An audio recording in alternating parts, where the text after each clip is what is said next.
I'm honored to be here, and I was saying to members of the family and others in the hold room as I arrived that, there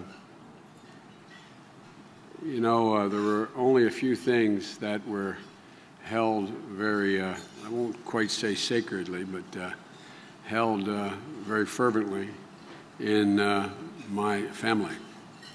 And one of them was the reverence, and it was a reverence, and the pride that my family from Scranton had in President John Kennedy. And I was telling Patrick, my grandfather Ambrose Finnegan is looking down right now saying, I can't believe the kid's doing this. I can't believe the kid's actually be able to stand at the Kennedy Center to commemorate and celebrate the 50th anniversary of President Kennedy's Moonshot speech. And I must tell you, I feel a little bit the same way. I've been around Washington and a United States Senator for 7 terms and a Vice President, but this is a great honor. And thank the family for allowing me to do it. I want you to imagine the benefits to the first country that develops a smart anti-cancer therapies that kill cancer cells and leave healthy cells untouched. Imagine the first country that develops regenerative medicines that can literally regrow damaged organs, eliminating the agonizing wait for organ transplants, and allowing patients to recover from spinal cord injuries or curing diseases like diabetes. Imagine the first country that makes solar power as cheap as fossil fuels and builds the first building that literally can be able to reproduce all the energy it consumes. Imagine what it will mean for America and the world. The first country that builds a supercomputer capable of performing 1,000,000 trillion calculations per second, which is on the horizon. A computer that is fast enough not only to sequence every gene in the human body, but to test the combination of genes, giving us new ability to fundamentally decode the complex interaction between genetics and disease. Imagine the first country that creates that car battery that is even lighter and cheaper than the new lithium batteries we are now producing, able to store enough energy in one charge to have an automobile go 1,000 miles. Folks, the one thing I'm absolutely convinced of, and maybe because I was such a devotee of President Kennedy, I am absolutely convinced if President Kennedy were standing here today, if your uncle were standing here today, that's what he'd imagine. That's what he'd envision. And that's what he would challenge all of America to repair to accomplish all of those goals I mentioned and more, for they're literally within our grasp. I believe he would challenge us to push the boundaries of our knowledge and think we could go well beyond what we think our present capacity is. To bridge the gap between the possible and the unimaginable, just as he did 50 years ago. For it would have been beyond his comprehension that the United States of America would fail to invest in these visionary notions. It was just, I don't think it would be thinkable to him that we wouldn't, at this moment in our history, make massive investments in all of these ideas. Ideas that are literally going to make the 21st century, the entire century, livable. I don't believe President Kennedy could have imagined the United States continuing to rely on our present energy policy.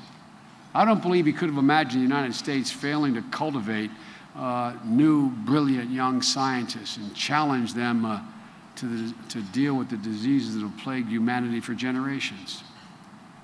You know, in an ever more complicated, interconnected world, ladies and gentlemen, we have even a greater need to pursue these and other things I have not even mentioned. I believe if he were standing here today, he would tell us, as he did 50 years ago, that we have a simple choice as a country. And it's what kind of country are we going to be? Literally that simple. What kind of country are we going to be? You know, the vision that I imagine, and I think probably all of you in this library imagine, that shouldn't be as hard to sell today in 2011 as it was for President Kennedy to sell it 50 years ago.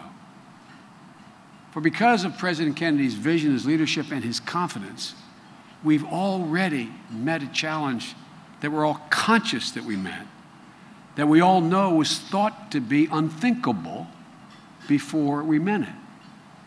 And we did it by relying on the native talents, the resources, and the grit of the American people.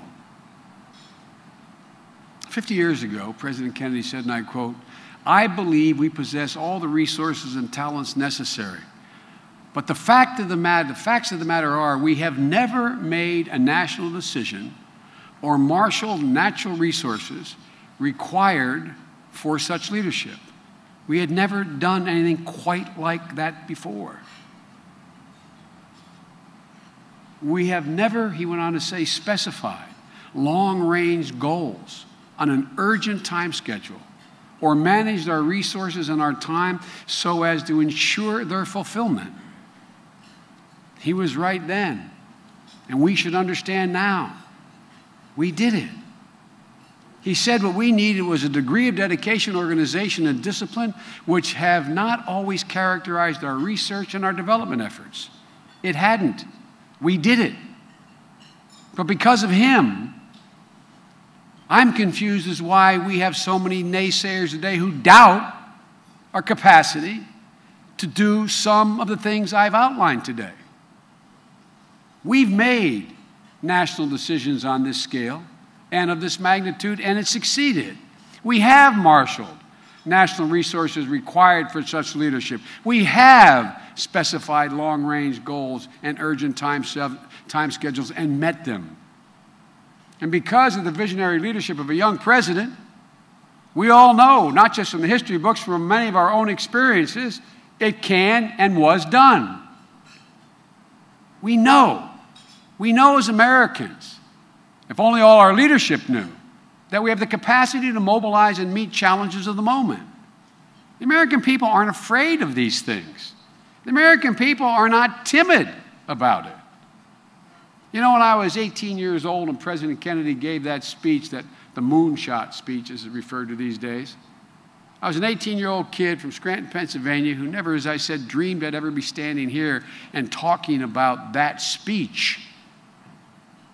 But I can tell you what, it was a powerful vision and an achievement that grew out of President Kennedy's words.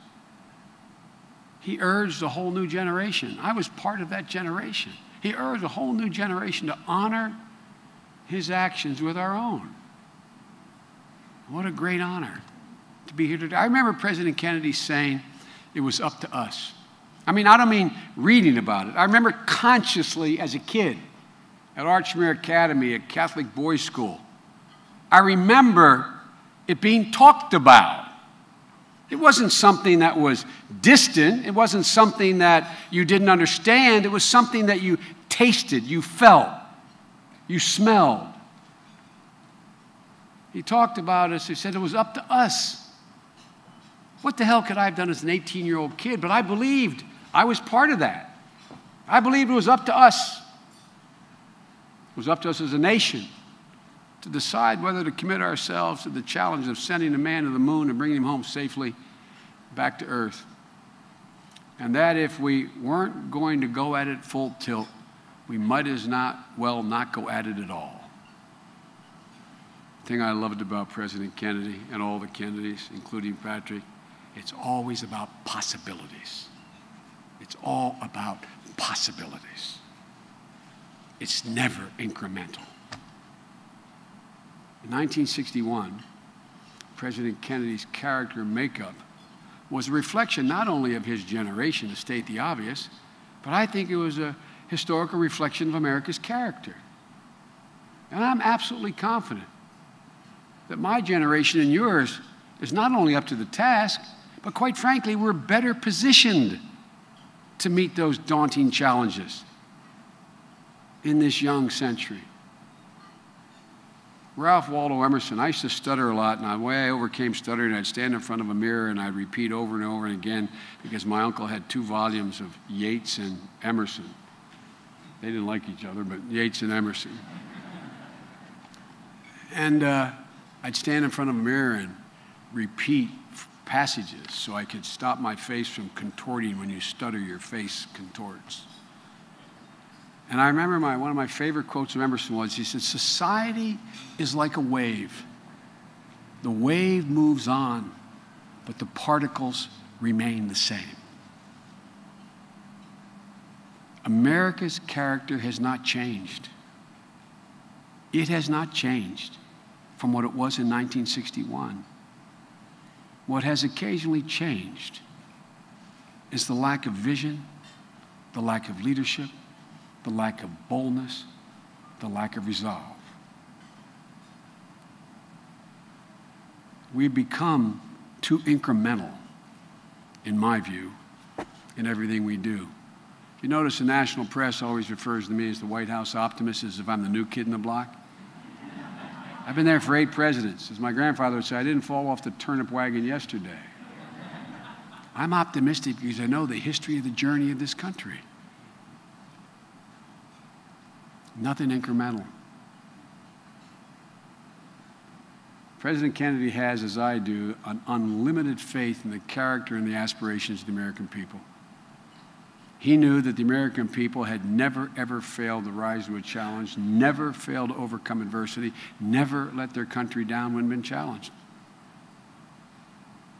From a revolution for independence to war to keep us united, to the throes of the Great Depression, to building and deploying an arsenal of democracy, to expanding democracy at home and civil rights and civil justice, America has always been at its best when it's been challenged the most. Literally, think about that from a historical perspective. Every major breakthrough that we have ever made as a nation has come at a moment of crisis. That's when we've seen our national grit, for lack of a better word, determination and ingenuity.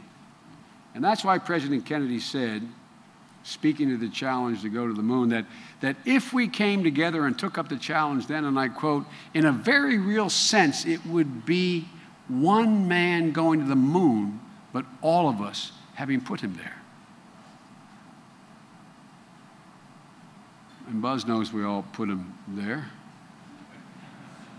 Although I can remember riding on Pennsylvania, well, I shouldn't digress, but I can remember looking up and showing my 3-year-old son saying, you know, right now we just heard on the radio, there's a guy standing on the moon. You can see it brightly off of the northeast extension of the Pennsylvania Turnpike as I was heading to my deceased wife's home in Syracuse. You know, I knew as a young man, and we all did, my generation, we really do, we sensed how bold this challenge was and how exciting it was. It appealed to America's essential, and I know people don't like this, but America's exceptionalism. The idea that we were a special nation, meant to do special and extraordinary things. Even then, my friends and I sensed that this challenge was about a hell of a lot more than landing on the moon. It was bigger than that. It was about a truly new frontier, not in a political sense, a truly new frontier. You just knew in your gut that in the process of getting to the moon, the pursuit of the moon, it would open up whole new vistas for humanity. It would be a new measure of possibilities, a new mark of human achievement. President Kennedy knew that going to the moon would change the way we lived on Earth. If you really read the speech, which you all have done, that's what it was more about, quite frankly. That it wasn't about going to a distant world, but about bringing the United States into the modern world, about making sure that we didn't lose our place in the last half of the 20th century. And he was right then. The pursuit of the moon inspired thousands of my generation to pursue careers in engineering, science, technology, and unleashed one of the most significant expansions of scientific capacity the world has ever known, just as his political ascendancy unleashed in others of us an unlimited belief in the capacity of us to do good things. And my impression was that he never had a doubt that it would be this way, because he knew the history of the journey of the country. He knew the equation of America is that challenge plus investment equals progress. A half a century later, President Obama and I mean this literally, not figuratively, we share the same deep conviction about this country, have the same faith and the same certitude about our capacity. For the new frontiers here on earth are equally as challenging and equally as capable of being conquered as the frontiers in space. A new energy policy that will save the planet from global warming, increase our independence, and renew our economy. An advanced science and health that will increase the quality of life for tens of millions of Americans and hundreds of millions of people around the world. This is an incredible time in which we live, a time of extraordinary possibilities. We're a nation of people who are always about possibilities. Go back and look at just the history. What's truly unique, in my view, about America is that we have a political system, an economic system, an education system, most importantly, the will to turn those possibilities into reality. The confluence of all of those together is what makes us unique. We're no better people as individuals than anyone else in the world, but it's the confluence of all of those things that has positioned us and has for over 200 years to do great things. But like President Kennedy, we understand, the president understands, that it takes a national vision. It takes a leader to set a goal. And if he does, investment and innovation and ultimately commercialization of the things we need to do will follow. Over and over again, that's been the American model of innovation, allowing us to lead the world in technological advancement for the better part of 250 years. It's part of our nation's DNA. It's embedded in our nation's history. But the goals are not Americans alone. These same goals I outlined are the goals of all emerging in all nations, or most nations. Other nations are seeking to win the future as well. And you see it in China, India, Brazil, other countries making massive investments, significant portions of their GDP in development, infrastructure, research, innovation, education. If we shrink from the bold approach that was laid out here 50 years ago, we run the risk of being left behind. We're either going to lead or follow. There isn't anything in between. And we in the world are at a critical juncture. And the United States needs to pursue and renew and reassert our commitment to competitiveness, a competitiveness that will put us in a position to be a global economic leader for the 21st century. And that's why President Obama has set what we don't think are so bold goals, but others characterizing these great bold goals of meeting the challenge of our generation. Think about it. We know, we don't think, we know we can generate 80% of our electricity from clean energy sources by 2035, and sooner if we commit. We launched what's called Moonshot to make solar energy as affordable as traditional forms of energy. I assure you, just as the Moonshot succeeded, the pursuit of this goal is going to develop whole new technologies that will leapfrog even what we're talking about now. Why do we doubt our capacity, just with the technologies exist today, to generate 85% of our energy from clean, renewable energy? We know that with a little bit of seed money that we've already provided in the Recovery Act, the private industry is going to put advanced technology vehicles, electric and plug-in hybrids, on the road, over 1 million of them by 2015. But we also know that on the way developing those batteries, they're going to develop whole new generations of batteries that are on the drawing board now. They'll enable us to carry a car 1,000 miles on a single charge, batteries that will be able to store energy harvested from the sun, not only for automobiles, but for industrial use. I was recently out in Colorado, one of our laboratories, and they're talking to me about this new solar film they have, and I'm talking to these 3 young scientists, 2 women, PhDs, and a man. And I said, well, what do you think? And this very attractive personality, this young scientist woman, leaned over. She said, because there was a lot of cameras around, and she was a little intimidated. She said, Mr. Vice President, oh, this is only the beginning. You know what we're working on? We think, and she starts to describe to me, what this new leapfrog technology that is going to make silicon something a thing of the past. Folks, we know that we must and will lead the world in the percentage of college graduates by the end of this decade. Because we know the American people, we know the talent that exists, and we know that any country that out-educates us will out-compete us. There's no reason why in the 21st century America cannot have the best educated, best trained population that mankind has ever known.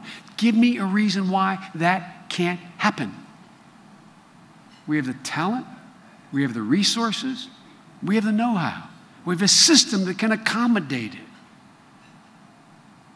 Again, not because this is not American exceptionalism, that we're better. It's the nature of the combination, the confluence of forces that vibrate across this country that make it different.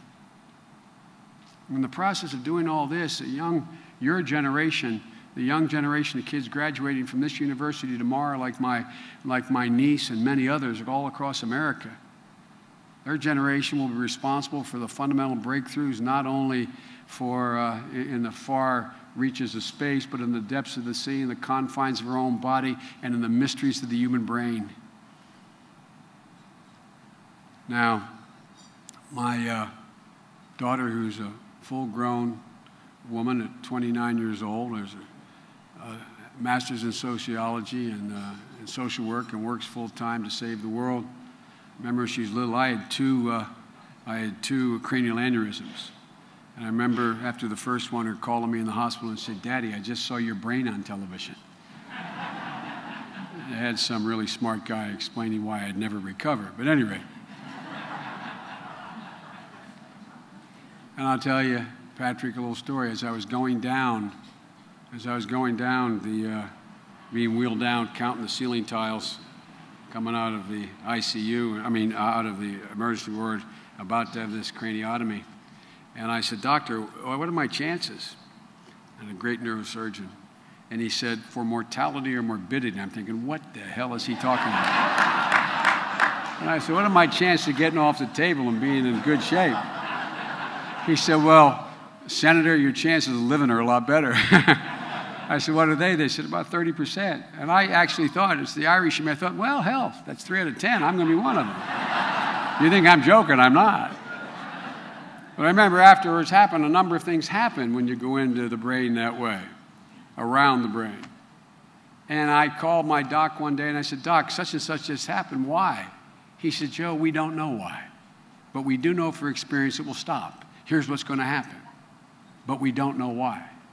Then I had a second aneurysm, which was planned. They had found it in the angiogram the first time, 3 months later. And I got the same anesthesiologist rolling me down, came back, and I'm looking up at him, and "Max, you've been there," and he said, tried to joke, he said, you know why neurosurgeons have such incredible egos? And then my doc didn't. He was a great guy. And I said, "No." He said, "I'm sure you're going to tell me." And he said, "Who the hell else would go into the brain with such confidence, knowing as little as they know about how it functions?" Well, it's true. It's true.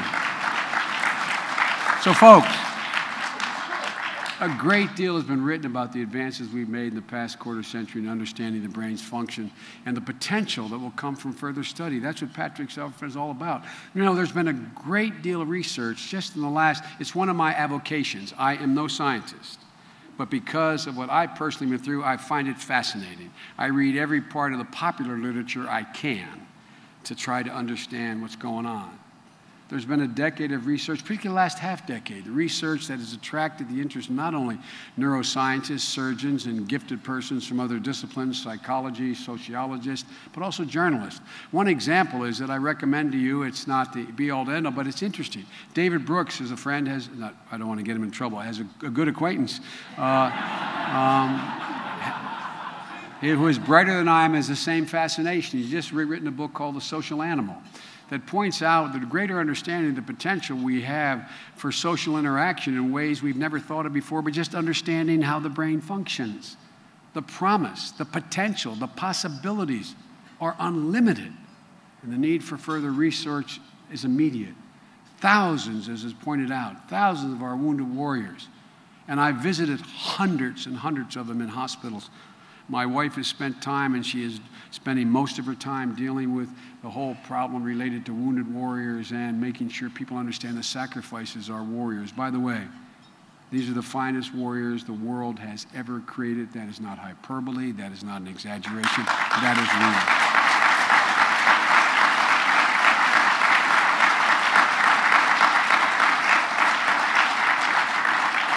But thousands are returning with post-traumatic stress and traumatic brain injuries. So on the political side, guys like me as senator and vice president can change the law to say that you don't have to challenge like my generation did if your immune malady was a consequence of Agent Orange or not. You may have had it dropped on you, but unless you could prove directly a direct correlation between what happened and the Agent Orange, you couldn't get compensation. You couldn't get help. We've changed all that. We've changed that now. If you're in a place where things went boom and you come back with traumatic brain injury, it's assumed that's the reason. But that deals with the symptom. That deals with the symptom. There's a need for this research. People's lives, one family at a time. For these and many other reasons, our administration has made an unprecedented commitment to advancing the understanding of the brain through the NIH, through the National Science Foundation, and through the Department of Defense, and through the VA. We're supporting the Human Cornerstone Project, dedicated to discovering the wiring diagram for the human brain, the Human Connectome Project, which will lead to major advances in understanding of how our brain circuitry changes as we age and how it differs from people with neurological and other illnesses. We're supporting a consortium of researchers that create stem cells for patients with Parkinson's, Huntington's, Lou Gehrig's disease, Alzheimer's. This allows researchers to do better in understanding the progression of these diseases and screening potential drug candidates. And we're supporting the development of a neuroprosthesis. I just had an amazing thing, Patrick. I was down at Fort Bliss, and we have a center down there that was privately funded for prosthesis for these young soldiers coming back. They're amazing. They're amazing. And they showed me one, and the White House photographers with me, and they wouldn't allow it to be photographed. A young man who has an entire new arm from the bicep down. And it is working in terms of him thinking how to turn the hand. A new foot where the ankle is turned just by the young man thinking about how to turn an ankle. The possibilities are mind-boggling, mind-boggling. So the individual's prosthesis can control their movements just by their thoughts, like we do unconsciously. We're also supporting Congressman Patrick Kennedy's bold new campaign called One Mind for Research. Many of you here today are part of that effort.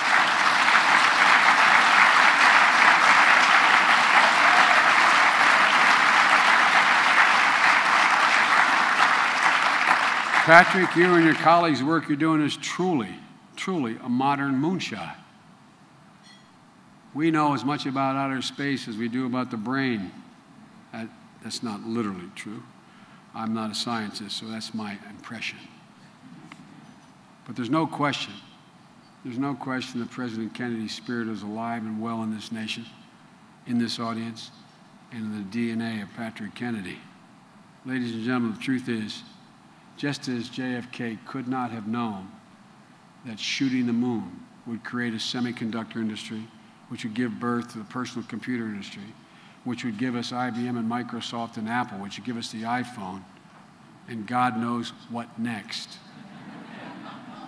We cannot know with any degree of certainty what our fundamental recommitment to science and research and development will yield. But we do know from experience that the results will be greater than the sum of the parts, that the rewards will be greater than the original investment. We also know that the march into the future is going to continue whether we lead it or not. And President Kennedy understood this 50 years ago when he said, the exploration of space will go ahead whether we join it or not. And no nation which expects to be a leader of others can expect to stay behind in this race for space. I would argue no nation that expects to lead others can stay behind in the research projects in the areas that I've just outlined. No nation that expects to be a leader can afford to be a follower in these areas. But just as there were naysayers in 1961, and this is my closing point, just as there were naysayers in 1961, there were naysayers in 2011, not only in the public at large, but within our political system. Today, they say our economy is too fragile for the President and I to insist on these investments. I'm doing these budget negotiation talks.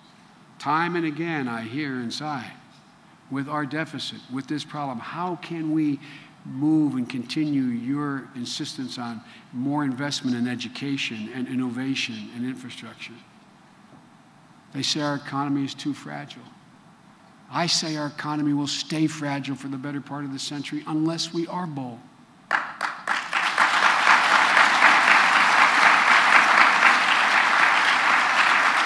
They say, and by the way, many Democrat, they say we can't afford to invest in these endeavors. I say we can't fail to invest. Their argument is simple. We can't afford it. This argument's not new to America. You know, there are those in the political leadership since this country's been founded who view the government has absolutely no role, should not set goals, and should be out of the picture. They shouldn't be laying out the vision. We shouldn't lay out the vision for America as President Kennedy did 50 years ago. I'd argue that at every juncture, that point of view has been wrong, whether held by a Democrat or a Republican. If we had listened to those voices in 1774, private enterprise and government would not have collaborated to build the rifles with interchangeable parts needed to win the Revolutionary War. Had we listened to those voices in 1843, Congress would have never collaborated with Samuel Morse and provided the money for a demonstration line that he could not afford from Washington to Baltimore, unleashing a telecommunications revolution we're still in the midst of. If President Lincoln, in the midst of the Civil War, had listened to those voices, he would not have paid private railroads $16,000 for every 40 mile of intercontinental railroad track they laid across the nation, and it would have been decades before it occurred. If President Eisenhower had listened to those voices in 1957 after Sputnik, he would have never invested the tens of millions of dollars in a new thing called ARPA, which developed a thing called ARPANET, which is the internet, with 1.7 billion people generating trillions of dollars of commerce all across the world with a click of a mouse. And if President Kennedy had listened to those voices, we would have never reached for the moon and reaped the incredible benefits that flowed from that effort for this nation. And I assure you that neither President Obama or I are going to listen to those voices and mortgage the future of my niece's graduating class that's graduating tomorrow. Ladies and gentlemen,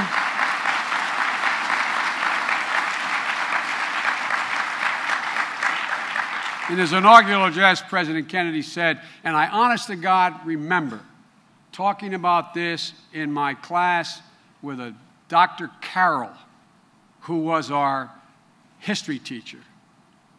When he talked about the moonshot, the first thing that came to my mind was a sentence in his inaugural speech, and we all knew the speech, and we know it now.